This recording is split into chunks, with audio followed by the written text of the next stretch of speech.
আমি সুকান্ত। আজ আমি তোমাদের দশম শ্রেণীর এবিটিএ টেস্ট পেপার থেকে ইতিহাসের 106 নাম্বার পেজের সেটটি সলভ করে দেখাবো।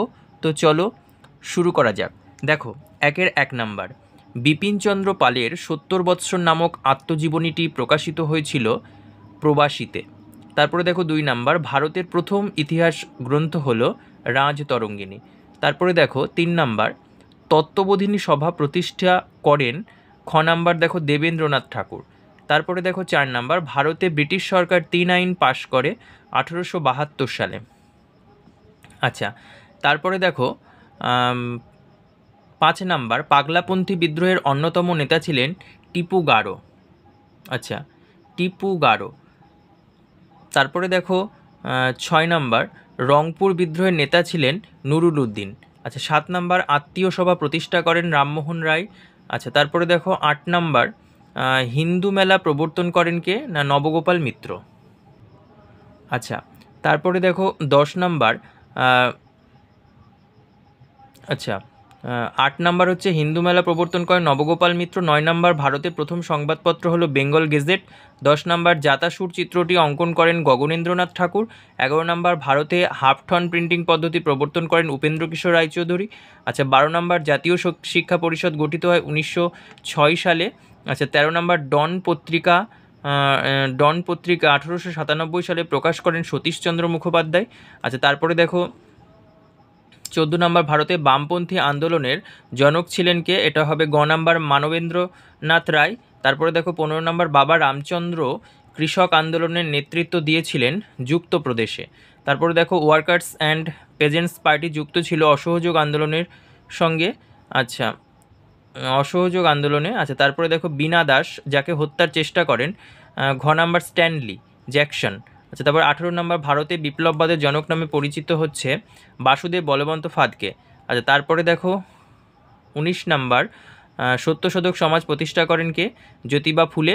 তারপরে দেখো 20 নাম্বার, ভারতে প্রথম সাধারণ নির্বাচন অনুষ্ঠিত হয় 1951 থেকে 52 সালে। তারপরে দেখো 2-1, দেখো পন্ডিচেরি কবে ভারতের অন্তর্ভুক্ত হয়েছিল? 1963 সালে। তারপরে 2 নাম্বার, দেখো দিগদর্শনের সম্পাদক কে ছিলেন? মার্শম্যান। তারপরে দেখো 3 নাম্বার, পথের পাঁচালী ছবিটিকে নির্মাণ করেন? সত্যজিৎ রায়। তারপরে দেখো 4 নাম্বার, উডের ডেসপ্যাচ কবে প্রকাশিত হয়? 1854 সাল। আচ্ছা, তারপরে দেখো ঠিক ভুল নির্ণয় করো। আচ্ছা, বাংলার নবজাগরণের প্রাণকেন্দ্র ছিল কলকাতা, ঠিক। 2 নাম্বার, দেখো বিজয়কৃষ্ণ গোস্বামী নববৈষ্ণব আন্দোলন শুরু করেন, ঠিক। তারপরে দেখো মহাবিদ্রোহের সময় ভারতের গভর্নর ছিলেন লর্ড ডালহৌসি, ভুল। আনন্দমঠ উপন্যাসে সন্ন্যাসী বিদ্রোহের বর্ণনা আছে, ঠিক। আচ্ছা, তারপরে দেখো স্তম্ভ মেলানো বেদান্ত কলেজ, এটা হবে রামমোহন রায়। শ্রীরামপুর মিশন প্রেস, এটা হবে উইলিয়াম কেরি। মিরাট ষড়যন্ত্র মামলা, এটা হবে এস এ ডাঙ্গে। থিওসফিক্যাল সোসাইটি, এটা হবে কর্নেল অলকট। আচ্ছা, তারপরে দেখো এবার আসি বিবৃতি 2-5। 1 নাম্বার বিবৃতি, ভারত সরকার 1929 সালে মিরাট ষড়যন্ত্র মামলা শুরু করেন। এটা হবে ব্যাখ্যা নাম্বার 3, দেশব্যাপী সাম্যবাদী কার্যকলাপ দমন করার জন্য। আচ্ছা, তারপরে বিবৃতি দেখো বলছে 2 নাম্বার বিবৃতি। আচ্ছা, 2 নাম্বার বিবৃতি দেখো, একা আন্দোলন সংগঠিত হয়েছিল উত্তরপ্রদেশে। এটা হবে ব্যাখ্যা নাম্বার 2, এটি ছিল কৃষক আন্দোলন। আচ্ছা, তারপরে দেখো বিবৃতি নাম্বার 3, সরলা দেবী চৌধুরানী লক্ষ্মীর ভাণ্ডার প্রতিষ্ঠা করেন। এটা হবে ব্যাখ্যা নাম্বার 3, স্বদেশি পণ্য বিক্রির জন্য। তারপরে দেখো বিবৃতি নাম্বার 4, ইতিহাসে প্রীতিলতা ওয়াদ্দেদার কেন স্মরণীয়? এটা হবে ব্যাখ্যা নাম্বার 2, দেখো চট্টগ্রামের পাহাড়তলি ইউরোপীয় ক্লাব আক্রমণের দায়িত্ব পালনের জন্য। আচ্ছা, 3-1, দেখো সামরিক ইতিহাস চর্চার গুরুত্ব কী? দেখো 46 পেজের 82 নাম্বার, আধুনিক ইতিহাস চর্চায় সামরিক ইতিহাস গুরুত্বপূর্ণ কেন?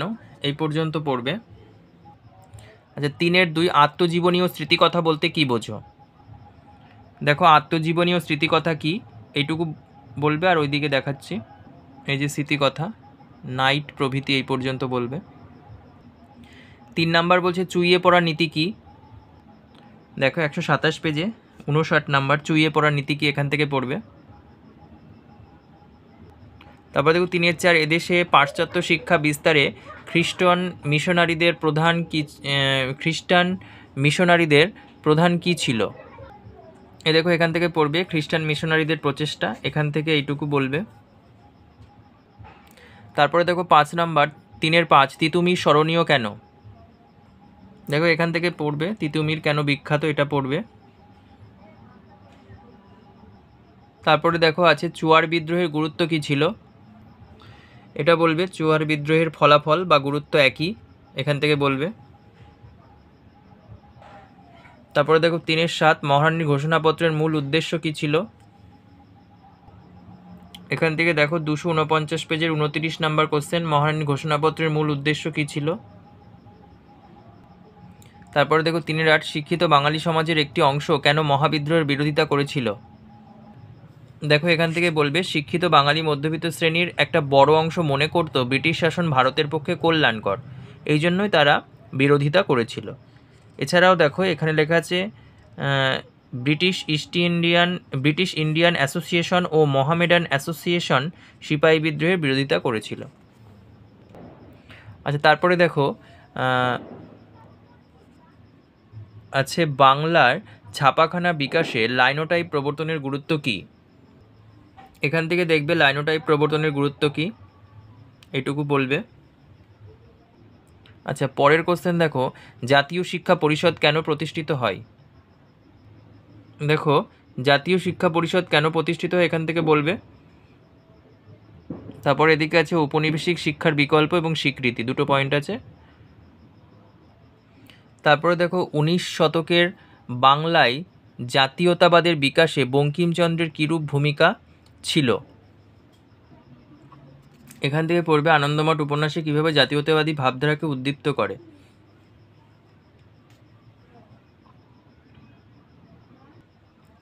তারপরে দেখো 3-12 মোপালা বিদ্রোহের কারণ কি। দেখো মোপালা বিদ্রোহ কেন হয়েছিল এই পর্যন্ত কারণ। তারপরে দেখো দলিত কাদের বলা হয়, দেখো এখান থেকে পড়বে দলিত কাদের বলা হয়। এদিকে আরেকটু আছে এই পর্যন্ত। দেখো অরন্ধন দিবস কি, দেখে নাও অরন্ধন দিবস কে কবে প্রবর্তন করেন, এর উদ্দেশ্য কী ছিল, এখান থেকে পড়বে। তারপরে 495 রাজাকার কাদের বলা হয়, মানে 3-15 রাজাকার কাদের বলা হয়, পেয়ে যাবে 495 পেজে। দেখো রাজাকার কারা, এই পর্যন্ত। তারপরে দেখো 3-16 পত্তিসি রামালুর স্মরণীয় কেন, এই যে পত্তিসি রামালু কেন স্মরণীয়, এখান থেকে পড়বে। এই পর্যন্ত। Thank you.